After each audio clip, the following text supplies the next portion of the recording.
Hey guys, welcome back to another episode of Car Audio Dynasty. We've got a cool project we're going to be working on today. This is a brand new Mustang GT350. A buddy of mine, Brandon, brought it to us. He said he wanted to do more of a sound quality build. Nothing too crazy, but he wanted something that sounded really good. He's not really concerned about it being crazy loud, even though that's what we're known for, and he's probably going to get a pretty loud system. But he wanted something that sounded very good. He wanted to be enveloped by the music. He didn't want to be able to say, oh, my 6-inch speaker is right there, my tweeters are right here. He wanted it to kind of float around in his head, kind of like a good SQ setup is. So that's what we're going to do today. What we're installing in the car is a pair of Digital Designs D490 4-channel amplifiers. It's a little bitty amp, we'll show you here in a second, and then also a Digital Designs digital sound processor, which is really cool. What we're going to wind up doing is we're going to leave the stock radio in there. We're going to leave the stock amplifier in there. What we're going to do is we're going to go to the output side of that stock amplifier. We're going to get that signal out of it. We're going to feed it to an actual sound processor. What that's going to do is eliminate factory preset time alignment. It's going to eliminate crossovers, and we're going to take all those crossed over signals, we're going to sum them all together to make a stereo full range sound path. And what we're going to do is we're going to process that with the DSP, forward that to the amps, and let them run wide open and let this whole system scream. Let's check out the equipment.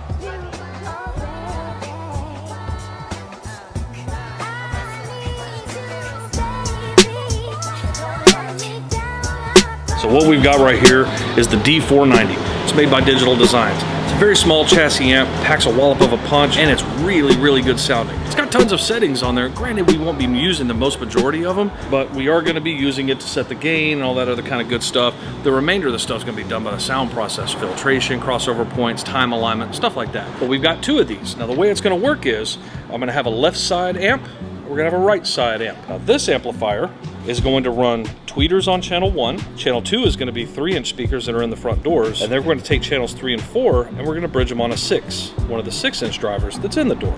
Now this will be the left side amp, and we've got its twin running the right side. And this is the Digital Designs DSI-1. This is their digital sound processor. If you look over here, you've got power and ground inputs, you've got a remote turn on, and you've also got remote wire out. What the remote wire out does, it gives your amplifiers turn on signal. Now this thing has what's called signal sense. So the minute it perceives any type of audio input signal, it turns itself on. That's a feature a lot of processors have nowadays, and it's an extra bonus that it's in this one. Cool thing about this one is you've got RCA outputs, RCA inputs. We're going to feed our signal from the stock amplifier into the input side, and then we're going to pull it from the output side.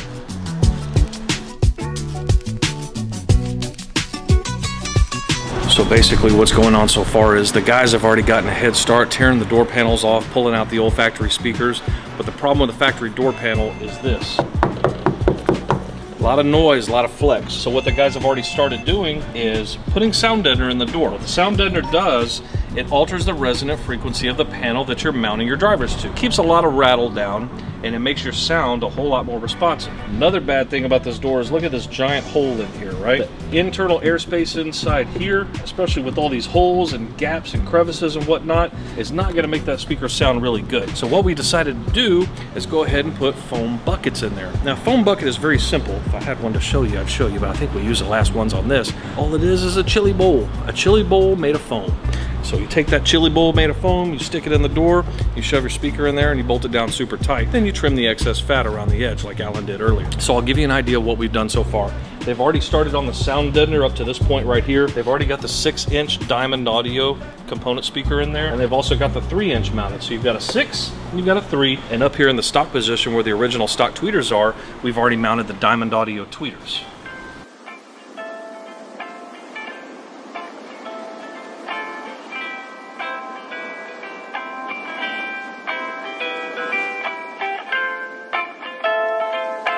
So a minute ago we gave you a look at the Digital Designs amplifiers and sound processor that we're going to be using on this particular vehicle. I wanted to give you a more up-close personal look at the DE365C components from Diamond Audio that we're going to be using in the Mustang. This is what we've got right here. Now, it comes with a 3-way passive crossover with manual programming features on the inside in terms of the tweeter and phasing. But we're not going to be using that for this specific application because we have the digital sound processor. So what we're going to be using, they're already installed, is a this little 3-inch driver that's going to go in the upper portion of the front doors, and that's going to carry your higher end mid-range sound. And then we've got tweeters mounted in the stock locations already, and those are in the factory A-pillar locations where the original stock tweeters were. As far as the lower end of the doors, we've got that 6.5-inch driver right there.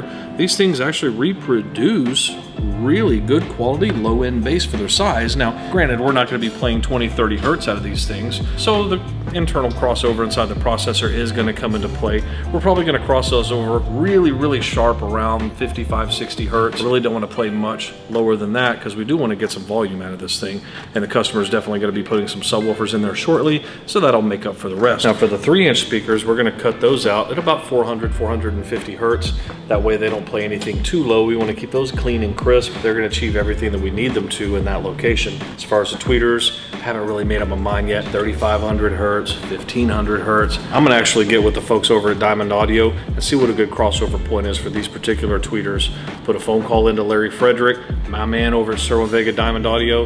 He's going to give us the info on those tweeters and let us know exactly where to cross those over at so the customer's 100% happy.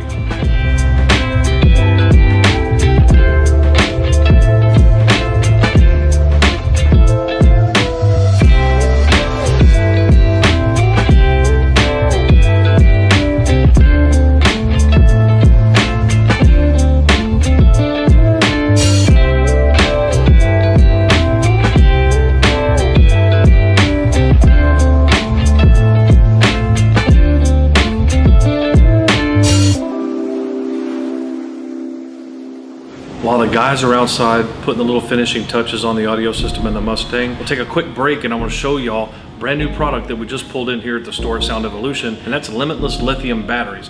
Now, a lot of people are freaked out and scared to run lithium batteries like it's this big combustible, it's going to burn your whole car down, all this kind of crazy stuff. Don't worry about it. There's great brands of lithium batteries out there. Limitless is one of them. They've got an outstanding warranty, great customer service, and a pretty doggone good product. This particular one right here is our 25 amp hour unit. Now, this particular unit weighs 12 pounds. It's got a 25 amp hour rating. Even comes with these custom machine terminals for the top. They bolt right into your positive and negative terminals. You've got some Allen headset screws to hold down a multitude of wires into the block itself. It's a pretty neat little gig if you're wanting to put a battery on, let's say, 3,000 watt system. So the cool thing about lithium batteries is they're lightweight, they don't take up hardly any space. And the cool thing is the conversion. When you check out what this particular 25 amp hour battery compares to in terms of a Group 31 AGM battery, weight wise, it takes 2.5 Group 31 AGM batteries, a decent one, on average to compare to this one battery. So there's no such thing as 2.5 batteries. If you're cutting a battery in half with a saw, you probably ought to check yourself into a hospital. So to get the kind of power, you absolutely have to buy that third battery. Now, the average cost on a good quality AGM Group 31 battery is about $375. So let's do some quick math. $375 times 3 batteries comes to $1,125 to the tune of about 240 pounds of battery. This particular battery will support an audio system that's up to 4,500 watts of power. Now, this is assuming that you've got at least 150 amps of available charging current in place. Another cool thing about lithium batteries, they love a battery charger, but you don't have to trickle charge them for 6 weeks. These things take a high amperage charge. They charge pretty quickly. So if you're the kind of guy that goes to the audio meets and car meets and all that kind of cool stuff, and you want to demo your sound system for a little bit, no problem. Jam on it 2, 3, 4, 5, 6 songs, chill for about 3 or 4 minutes, you damn near got a full charge off your high current alternator. Now, if you're jamming a stock alternator, you may want to either have a battery charger or let it play for a little bit longer. But to be able to go from 240 pounds worth of batteries down to 12, to be able to go from that much of a footprint down to this little bitty thing that doesn't weigh anything, check this out. Can't do that with an AGM at all. They're so lightweight, they're so extremely powerful. They have a great burst discharge capability. They have an awesome recharge capability. In terms of cost, you're not gonna be spending that $1,000+ figured I just showed you. This battery retails for $649. They even offer these fancy posts to put on top of them that are really neat. They're rock solid and they look great for an additional $60. So for right over $700, you're in and out of the battery game. It's done, it's over. There's one unit, not a bunch of sloppy wiring, not a bunch of excessive weight causing you to have suspension problems. It doesn't take up a lot of space.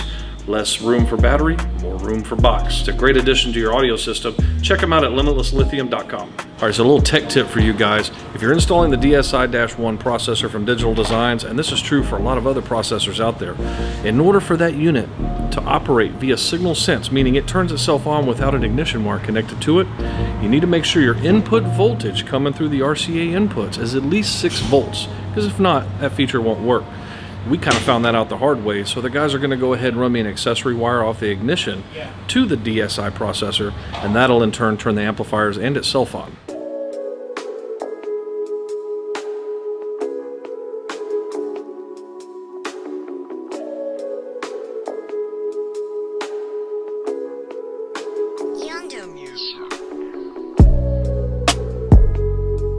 Okay, so basically what I did was located the processor, connected my USB cable to it. I'm trying to run the shortest, straightest point to the inside of the car through the back seat so I can connect to my laptop and we can start programming this thing here in a second.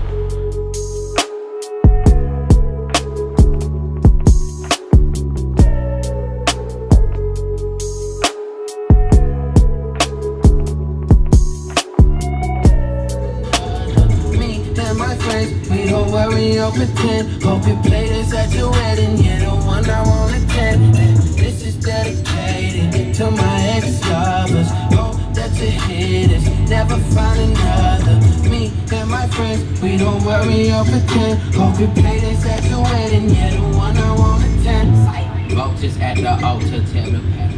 My car's never done that before. Sounds good? Yeah.